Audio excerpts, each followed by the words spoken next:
Hello guys, how's it going? My name is Dalaran, and in today's video I got you guys some bad news, especially for anybody who wanted to make a level 110 twink for Battle for Azeroth to explore some of the best parts of Legion and BFA gear in order to create a really powerful character, maybe one for farming, maybe one for even boosting. So what most people started doing is taking their 110 character in Legion with the best in slot legendaries in order to help them run through some of the islands.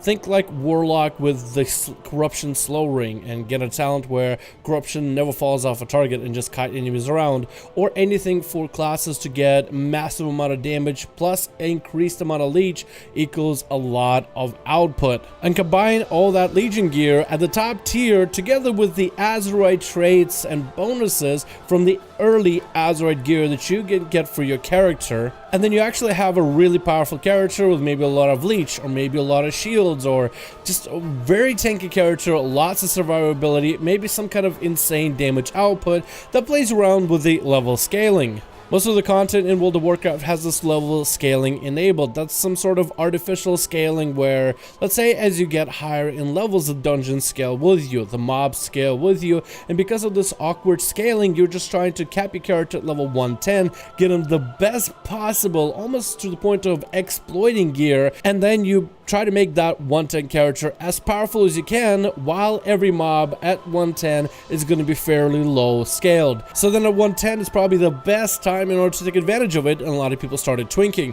What people started doing with this type of system, which is why Blizzard is doing a bit of the nerfs, is boosting people through islands as well as dungeons. Now, what is the actual nerf itself? It is called Experience Eliminated, and it popped on patch 8.2 PTR only recently. The actual buff says experience gains from quests and kills vastly reduced. Someone in your party has chosen to no longer gain experience. This is in a reference to Twinks and how people cap their Twinks to where they no longer gain XP. So you actually go up to an NPC and you disable leveling altogether. You disable XP gains until you decide to further re-enable it. So now that somebody's going to have this type of a debuff where they decided to take out any kind of XP gains for a limited amount of time until they decide to turn it off, now they will run around with this buff apparently. So then in patch 8.2, if you decide to get some islands done while leveling a brand new alt or doing some dungeons on the side while primarily questing, and you do get somebody who is a level 110 twink in your group, that means everybody in the group will also get the debuff of experience eliminated. That means you will have a 95% reduction to experience as long as you have somebody in your group with experience eliminated buff.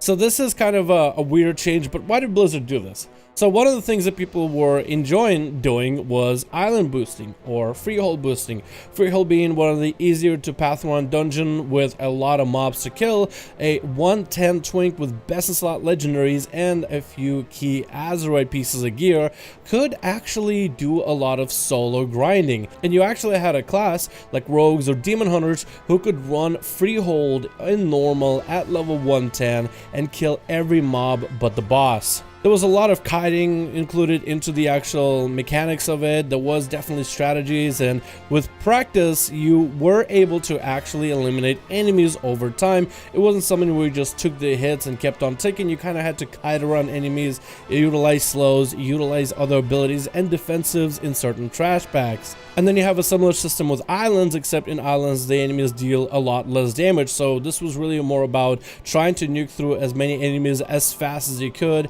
You would maybe have somebody who's getting boosted in an island doing objectives while the main booster does all the damage while pulling every single mob on the island. Now, this type of leveling wasn't instantaneous. It definitely took a bit of time, but it was certainly faster than simply leveling with quests. I feel like it was close to the early island leveling when people figured out that islands gave you insane amount of XP, so people just started grinding those. I think it gives you slightly more than that from the videos that I have seen, depending on how fast the person boosting you is at doing the content. So that is the full story, and let me get you guys my take on it. Now, sometimes Blizzard does like to fix things that aren't essentially broken.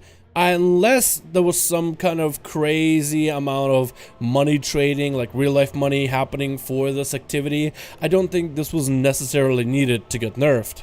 It gave certain players that like the whole twinking thing something to do in terms of making money. Some players sit outside of Orgrimmar providing teleports as a mage. Maybe you're someone who just makes a bunch of gems, throws them on the auction house, but some players like to get level 110 characters and try to see if they can either boost their friends or simply boost players for gold every level. It also lets players play their Legion character with the most amount of abilities that you can put together. I mean, imagine a character with current BFA setup with legendaries as well as Azeroth traits combined together. I'm pretty sure that would make for a very powerful character and a lot of fun to mess around on. Quite a while ago, Blizzard made an original forum post discussing some of the 110 twinking shenanigans. It reads something like, since the launch of Battle for Azeroth, we have noticed an increasing trend of players turning off XP gains at level 110 in order to repeatedly power level other players' characters at an excessive rate without increasing their own level. The intention of the XP off feature is to allow alternative characters to stay in lower level PvP brackets or relive lower level content, not to purposefully halt progression in content relevant to the current expansion. Now, the whole argument of, hey, it's a system there for you to only explore the current content, all the expansions and levels with World of Warcraft are blending together. Unless you have your own standalone BFA or standalone Legion that doesn't blend into others, there's no real way to experience that kind of content. The world and the expansions affect one another in some sense or other. For example, let's say somebody decided to cap themselves at level 70 because they decided to play a rogue and they decided to relive the Burning Crusade experience.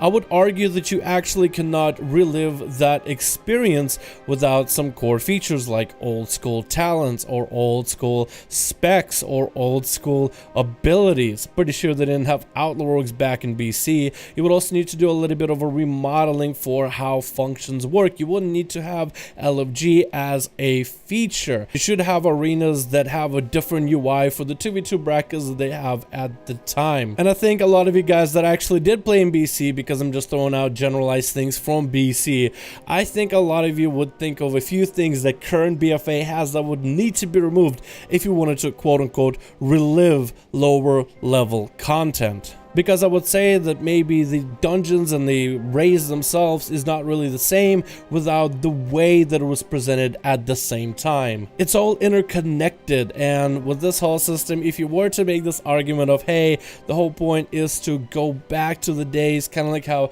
let's say you wanted to cap yourself at level 60 currently in BFA to relive the lower level content. First of all, you won't have nobody to do it with you unless you decide to do some kind of a level project 60, project 70, project 80. It wouldn't even feel nearly the same, and at that point you might as well go play WoW Classic.